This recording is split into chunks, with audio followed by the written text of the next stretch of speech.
اپنے دل میں یاد کرتا ہے، میں بھی اسے اپنے دل میں یاد کرتا ہوں۔ جب میرا بندہ کسی محفل میں میرا ذکر کرتا ہے، میں اس سے کہیں بہتر محفل میں اس کا ذکر کرتا ہوں۔ اللہ کی محفل تو ملائے اعلیٰ کی ہے، ملائکہ مقربین کی ہے۔ بہرحال اللہ کو تم اپنے دل میں مستحضر رکھو، اللہ تعالیٰ تمہیں بھی یاد رکھے گا۔ دوبارہ فرمایا احفظ اللہ تجدہ امامک تجاہک، اللہ کو یاد رکھو تو اپنے سامنے موجود پاؤ گے، جب چاہو دعا کرو تو احفظ اللہ تجدہ امامک یا تجاہک، اپنے سامنے موجود پاؤ گے۔ اذا سألت فاسأل اللہ، اب آ گیا وہ مرکزی مضمون۔ دیکھو جب مانگو اللہ سے مانگو، غیر اللہ کے سامنے ہاتھ دراز کرو ہی مت۔ ایک حدیث میں آتا یعنی حرام نہیں ہے، دنیاوی قواعد اصول قوانین کے تحت کسی سے مدد چاہنا، کوئی سوال کرنا حرام نہیں ہے۔ آپ سوال کریں، مدد لیں، اسی پر دنیا قائم ہے، ایک دوسرے کے ساتھ تعاون کے ساتھ۔ لیکن اونچا مقام کیا ہے؟ کسی سے سوال مت کرو سوائے اللہ، یہاں تک کہ جوتے باندھنے کا تسمہ تمہیں درکار ہے تو بھی کسی سے مت مانگو، اللہ سے مانگو۔ کیا پتہ اللہ کس کے دل میں ڈال دے اور وہ آ کے تمہیں تسمہ پیش کر دے۔ ہوتا ہے ایسا، بسا اوقات ہوتا ہے۔ جو اللہ کے ساتھ لو لگا کر رکھنے والے ہیں ان کے تو ایسے واقعات ہوتے ہیں کہ دل میں ایک بات آئی اور اس کے بعد وہی بات جو ہے وہ کوئی شخص آ گیا اور اس نے وہ بات پوری کر دی۔ کیونکہ لوگوں کے دل جو ہے وہ تو اللہ کے دو انگلیوں کے مابین جو چاہتا پھر دیتا۔ کیا پتہ اللہ کسی فرشتے کو انسانی شکل میں بھیج دے، آتا ہے فرشتہ، آتا ہے انسانی شکل میں، آپ کی تکلیف کو رفع کر دے، آپ کی ضرورت کو پورا کر دے، اسی سے مانگو، کسی اور سے مانگو۔ یہ ہے توحید کا لب لباب۔ یوں سمجھیے اسلام کی جڑ کیا ہے؟ ایمان۔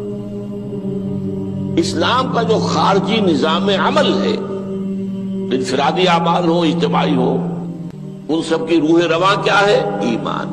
ٹھیک، ایک بات ہو گئی۔ ایمان کا خلاصہ لب لباب کیا ہے؟ ایمان باللہ۔ جیسے ایمان بالآخرہ بھی ہے، ایمان بالملائکہ ہے، ایمان بالانبیاء ہے، ایمان بالرسل ہے، ایمان بالکتب ہے، ایمان بالقلب ہے، لیکن اصل ایمان، اسی لیے ایمان مجمل میں آپ کو معلوم ہے کسی اور چیز کا ذکر نہیں۔ آمنت باللہ کما ہوا باسمائہ وصفاتہ وقبلت جمیع احکامہ اقرار باللسان وتصدیق بالقلب، یہ ایمان مجمل ہے۔ اجمالی طور پر ایمان اس کا نام ہے، ہاں مفصل تفصیلی طور پر آمنت باللہ وملائکتہ وکتبہ ورسلہ والیوم الآخر والقدر خیرہ وشرہ من اللہ تعالی۔ تو اسلام کی جڑ ایمان، اور اسلام کا سارا جو نظام عمل ہے، چاہے انفرادی اعمال ہو چاہے اجتماعی، ان سب کی روح رواں ایمان، اور ایمان کا خلاصہ ایمان باللہ۔ اور ایمان باللہ کا اصل حاصل وہ ہے جو اس حدیث میں آ رہا، اس کے دو ہیں تقاضے، عبادت صرف اسی کی، استعانت صرف اسی سے۔ اس لیے میں نے سورہ فاتحہ کا تذکرہ شروع میں کیا، یہ عبادت کا جوہر ہے، عبادت کا جو ہے یہ ایمان کا حاصل، عبادت صرف اس کی ہے اور استعانت صرف اس سے۔ استعانت ہی میں سوال بھی آ گیا، یہ بھی مدد ہے، آپ کسی سے کچھ مدد مالی چاہ رہے ہیں یا کوئی اور مدد چاہتے ہیں، کسی کام میں مدد چاہتے ہیں، جیسے میں نے کہا تھا کہ سفارش کرانا چاہتے ہیں، یہ بھی مدد ہے۔ وَإِذَا اسْتَعَنْتَ فَاسْتَعِنْ بِاللَّهِ، اور جب مدد مانگو صرف اللہ سے مانگو۔ اور وہ سارے الفاظ یاد کر لیے، استدعاء، استعانت، استغاثہ، یہ جو غوث اعظم سے استغاثہ کیا جاتا ہے تو شرک ہے۔ استغاثہ اللہ سے، دعائی اللہ کی، اس اعتبار سے استمداد، استعانت، استدعاء، استغاثہ، یہ سب اللہ سے، صرف اللہ سے۔ عبادت صرف اللہ، ایاک نعبد، اور استعانت صرف اللہ سے۔ مانگو صرف اللہ سے، جب مدد طلب کرو صرف اللہ سے، اور جان لو اگر تمام لوگ جمع ہو کر تمہیں کوئی فائدہ پہنچاؤں گے نہیں پہنچا سکتے، الا بشیء قد کتب اللہ لک وان اجتمعوا علی ان یضروک بشیء لم یضروک الا بشیء قد کتب اللہ علیک، اگر سب مل کر چاہیں تمہیں کوئی نقصان پہنچا دے نہیں پہنچا سکتے مگر وہی کچھ جو اللہ نے تمہارے لیے لکھ دیا۔ اب بتائیے خوف کی جڑ کٹ جائے گی کہ نہیں؟ یہ جو ایمان جو ہے یہ خوف اور حزن دونوں سے نجات دلانے والی بات ہے۔ جو حقیقی مومن ہے وہ اللہ کا ولی ہے، حقیقی مومن وہ اللہ کا ولی ہے، اور الا ان اولیاء اللہ لا خوف علیہم ولا هم يحزنون۔ یہ اولیاء اللہ کو علیحدہ مخلوق نہیں ہے، کوئی ان کے سر پہ سینگ نہیں ہوتے، انسان ہی ہوتے ہیں، لیکن حقیقی معنی میں مومن ان اعتبارات سے جو آج ہم پڑھ رہے ہیں ایمان اس درجے کا پہنچ گیا تو اللہ کا ولی ہے۔ ان لوگوں کے خوف کس بات کا ہوگا؟ کس سے خوف کروں؟ اس کے ہاتھ میں کچھ ہے ہی نہیں، اور اگر کچھ اللہ نے میرے لیے لکھ دیا وہ آ کر رہے گا، چاہے میں لاکھ گڑ گڑاؤں تو اس کے سامنے کہ مجھے چھوڑ دے، اگر اللہ نے لکھا وہ آئے وہ تو آئے، تو کاہے کو اس کے سامنے گڑ گڑانا، کاہے کو جبرسائی کرنا اس کے سامنے، اور کسی کے ہاتھ میں کچھ ہے ہی نہیں، میرا خیر ہے ہی نہیں، کاہے کو خوشامد کرو اس کی۔ اور سنیے، رفعت الاقلام، دیکھو نوجوان، قلمیں اٹھا لی گئی ہیں، وجفت الصحف، اور جو رجسٹر ہیں صحیفے ان کی سیاہی خشک ہو چکی ہے۔ یہ ہے وہ اللہ کا علم، اس میں ہر شے لکھ دی گئی ہے، اس کی قلم اٹھا لیے گئے۔ جیسے آپ کو معلوم ہے امتحان ہوتا تھا، 3 گھنٹے ختم ہو گئے، اسٹاپ رائٹنگ، بس اب قلم رک جانا چاہیے۔ وہ قلم تو تقدیر کا کاتب جو ہے وہ قلم اس کا اب اٹھا لیا گیا، اور جو صحیفے جن پر لکھا گیا وہ خشک بھی ہو گئے۔ یہ تو روایت ہے جو امام ترمذی نے جس کو روایت کیا، یہ متن ان کا ہے جو ہم نے پڑھا ابھی، اور ان کا قول یہ ہے کہ یہ حدیث حسن صحیح ہے، لیکن یہی روایت اور انہی راوی سے عبداللہ ابن عباس سے رضی اللہ تعالیٰ عنہما اور بھی محدثین نے کی ہے، تو اس میں سے ایک اور متن جو ہے وہ یہاں پر امام نووی نے دے دیا ہے۔ احفظ اللہ تجدہ امامک، یہ تو پہلا وہ ٹکڑا تھا، وقت تو جاہک تھا، یہاں امامک ہے، امام مطلب ایک ہی ہے، اپنے سامنے پاؤ گے۔ اللہ کی حفاظت کرو، اللہ کو دل میں، اللہ کی یاد کو محفوظ رکھو، گویا کہ اللہ کو مستحضر رکھو۔ ذکر اللہ کے معنی کیا ہے؟ استحضار اللہ فی القلب، یہ ذکر اللہ ہے۔ جنہیں ہم ذکر سمجھ بیٹھے ہیں وہ ذکر کے ذریعے ہے۔ اقیم الصلاۃ لذکری، نماز قائم کرو میری یاد کے لیے، نماز ذریعہ ہے یاد کا۔ یہ علیحدہ بات ہے کہ آپ نے 17 رکعتیں بھی پڑھ لی ہو عشاء کی اور یاد آپ کو آئی ہی نہیں کوئی، آپ تو ایک میکینیکل انداز میں جو ہے وہ اٹھک بیٹھک کر رہے ہیں اور آپ کی زبان سے کچھ بھی نکل رہا ہے، تو اس کا آپ کے شعور سے، دل کی گہرائی سے کوئی رابطہ ہے ہی نہیں، وہ ذکر تو نہیں ہوا۔ ہاں نماز فرض تھی وہ ادا ہو گئی، آپ کی ایک فرض ادا ہو گئی۔ تو جنہیں ہم نے ذکر سمجھا وہ ذرائع ذکر ہے، اللہ اللہ سبحان اللہ سبحان اللہ زبان سے، یہ تاکہ اس کے نتیجے میں وہ ذکر حاصل ہو جائے۔ استحضار اللہ فی القلب، ذکر کے معنی ہے استحضار اللہ فی القلب۔ تعرف الی اللہ فی الرخاء، اور دیکھو کشادگی کے وقت میں تم اللہ کو یاد رکھو، اللہ کی طرف رجوع کیے رہو، بھول نہ جاؤ۔ وہ نہ ہو جو کبھی کہا تھا، بہادر شاہ ظفر کے اشعار میں سے بہت زور کا شعر ہے، ظفر آدمی اس کو نہ جانیے چاہے کتنا ہی ہو فام و زکا، جسے عیش میں یاد خدا نہ رہی، جسے تیش میں خوف خدا نہ رہا۔ وہ ہے کشادگی کی حالت میں، جبکہ تمہارے لیے کشادگی ہے، اللہ کی طرف رجوع کیے رکھو۔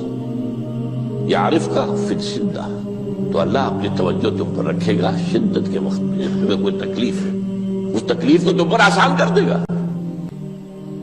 تکلیف تو آنی ہے، لکھی ہوئی ہے، وہ تو آئے گی، لیکن یہ کہ اللہ تعالیٰ اس کی شدت کو، ایک ہی چیز ہے جس کو ایک انسان بہت شدت کے ساتھ محسوس کر رہا ہے، دوسرا آدمی اتنا نہیں محسوس کر رہا ہے، احساس کا معاملہ ہوگا نا۔ وہ تو اصل میں اگر انسان کی نرز کٹی ہوئی ہے تو احساس ہوگا ہی نہیں، سرے سے ہی نہیں ہوگا۔ تو اس اعتبار سے اللہ تعالیٰ تمہارے لیے وہ شدت کی کمی کر دے گا۔ وَاعْلَمْ أَنَّمَا أَخْطَأَكَ لَمْ يَكُنْ لِيُصِيبَكَ، اور جان لو جو چیز تم سے چھوٹ گئی ہے، رہ گئی ہے، وہ ہرگز تمہیں ملنے والی نہیں تھی۔ اب آپ نے کسی ملازمت کے لیے درخواست دی ہے، درخواستیں مانگی گئی ہیں، اپنی سی محنت کر لی، نہیں ملی ملازمت، اب آپ بیٹھے ہوئے افسوس میں، رنج میں، غم میں، فلاں نے یہ کر دیا، فلاں نے یہ کر دیا، وہ فلاں جو ہے بڑی تکڑی سفارش لے آیا تھا، فلاں نے رشوت دے دی۔ چھوڑو میاں اس کو، وہ تمہارے لیے نہیں تھی۔ کاہے کو اپنے ذہن کے اندر یہ کھچڑی پکا رہے ہو بیٹھے ہوئے؟ خواہ آپ شاید سوء ظن میں بھی مبتلا ہو رہے ہو، کسی نے نہ رشوت دی اور آپ سمجھتے ہو کہ رشوت دی ہے اس نے۔ یہ ساری چیزیں جو ساری سیئات، ان کی جڑ کٹ جائے گی۔ وَاعْلَمْ أَنَّمَا أَخْطَأَكَ لَمْ يَكُنْ لِيُصِيبَكَ وَمَا أَصَابَكَ، اور جو چیز تم پر آ گئی، لَمْ يَكُنْ لِيُخْطِئَكَ، ہو ہی نہیں سکتا تھا کہ وہ تم پر نہ آتی۔ یہ کر لیتا تو ہو جاتا، شاید یہ کر لیتا، میں نے ٹیکا پہلے لگوا دیا ہوتا تو یہ بات نہ ہوتی۔ بھائی وہ جو ہونا تھا وہ ہونا تھا۔ اب یہ وہ چیز ہے جس سے انسان میں کیفیت پیدا ہوتی، تسلیم و رضا۔ ہم بھی تسلیم کی خو ڈالیں گے، بے نیازی تیری عادت ہی صحیح، اے اللہ جو تو نے چاہا مجھے قبول ہے۔ اسی لیے میں نے آپ کو آیتیں سنائیں سورۃ تغابن کی، ما اصاب من مصیبت الا باذن اللہ، کوئی مصیبت نہیں آتی مگر اللہ کے اذن سے۔ وَمَن یؤمن باللہ یہد قلبہ، جو اللہ پر ایمان رکھتا ہو اللہ اس کے دل کو ہدایت دے دیتا ہے۔ ہدایت کس بات کی؟ تسلیم و رضا۔ سر دوستاں سلامت کے تو خنجر آزمائی، نہ شبد نصیب دشمن کے شبد ہلاکت تیغت۔ اے اللہ تیری طرف سے ہے، مجھے قبول ہے، اور بظاہر مجھے تکلیف ہو رہی ہے لیکن یقیناً اس میں میرا کوئی خیر ہے۔ بیدک الخیر، تیرے ہاتھ میں تو خیر ہی خیر ہے، جو بھی تیری طرف سے آئے۔ سر تسلیم خم ہے جو مزاج یاد میں، اور یہ مضمون جو ہے زیادہ بڑے پیمانے پر سورہ حدید میں آیا ہے۔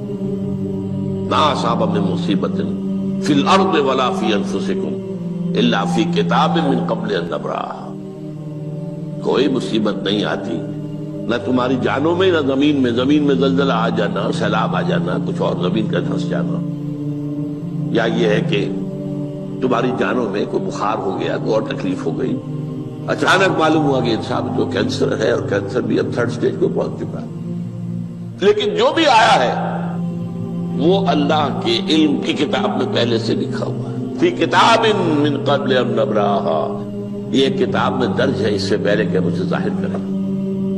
اس کا نتیجہ کیا نکلنا چاہیے؟ لیکن لا تأسوا علی ما فاتکم ولا تفرحوا بما آتاکم، افسوس نہ کیا کرو جو تم سے جاتا رہے، چھوٹ جائے، کوئی عزیز فوت ہو گیا، کوئی موقع ہاتھ سے نکل گیا، ارے بھائی میں چوک گیا، بڑا موقع تھا، اب اس پر افسوس کر رہے ہیں۔ نہیں، جو چیز دیکھیں، لا تأسوا علی ما فاتک ولا تفرحوا بما آتاک، جو اللہ تمہیں دے دے اس پر اتراؤ مت۔ وما اصابک لم یکن لیخطئک واعلم ان النصر مع الصبر، اور جان لو اللہ کی مدد صبر کے ساتھ آتی ہے، جو آئے اس کی طرف سے جھیلو، زبان پر کلمہ شکوہ اور شکایت نہ آئے، اللہ سے شکایت نہ آئے، تسلیم و رضا، جو تیری رضا ہے۔ تیری صحت ہمیں منظور ہے لیکن اس کو، مولانا محمد علی جوہر ایک مرتبہ جیل میں گئے، ایک بیٹی بیمار ہوئی، فوت ہو گئی، اس کے بعد دوسری مرتبہ پھر جیل میں گئے، دوسری بیٹی کو وہی بیماری ہوئی، جیل میں اطلاع ملی کہ بیٹی کو یہ بیماری ہو گئی ہے، تو خط لکھا ہے اشعار کی شکل میں، کا آخری شعر یہ ہے: تیری صحت ہمیں منظور ہے لیکن اس کو نہیں منظور تو پھر ہم کو بھی منظور۔ ہم تو چاہتے ہیں میں بیٹی کے تجھے شفا ہو جائے، اسے منظور نہیں تو پھر ہمیں بھی منظور۔ وَاعْلَمْ أَنَّ النَّصْرَ مَعَ الصَّبْرِ وَأَنَّ الْفَرَجَ مَعَ الْكَرْبِ۔ فرج، فراخی، کھل جانا کسی چیز کا، یہ ہے کرب کے ساتھ، تکلیف کے ساتھ، تکلیف ہوتی ہے ساتھ۔ اللہ نے قانون بنایا ہے دنیا کا۔ اب آپ اندازہ کیجئے بچے کی ولادت میں ماں کو کتنی تکلیف اٹھانی پڑتی ہے۔ آج کل تو فیشن ہو گیا ہے، سیدھے سیدھے جاؤ آپریشن کراؤ تکلیف سے بچ جاؤ، لیکن یہ ہے کہ یہ بھی آپ کے علم میں ہوگا، وہ ساری تکلیف جیسے ہی بچے کو لا کر ماں کے برابر لٹایا ہے ساری تکلیف ختم، پھر جو راحت اس سے میسر آتی ہے۔ ان الفرج مع الکرب وان مع العسر یسرا، اسی لیے میں نے وہ آیتیں بھی پڑھی تھی، ان مع العسر یسرا ان مع العسر یسرا۔ اس دنیا میں یہ اللہ نے نظام بنایا ہے، سختیاں جھیلنی ہی ہوں گی۔ لقد خلقنا الانسان فی کبد، ہم نے انسان کو پیدا کیا مشقت کے اندر، مشقت تو کرنی پڑے گی۔ کسی کی جسمانی مشقت زیادہ، کسی کی ذہنی مشقت زیادہ، مشقت سے چارہ کسی کو نہیں۔ تو یہ ہے ان مع العسر یسرا ان مع العسر یسرا۔ بارک اللہ لی ولکم فی القرآن العظیم ونفعنی وإیاکم بالآیات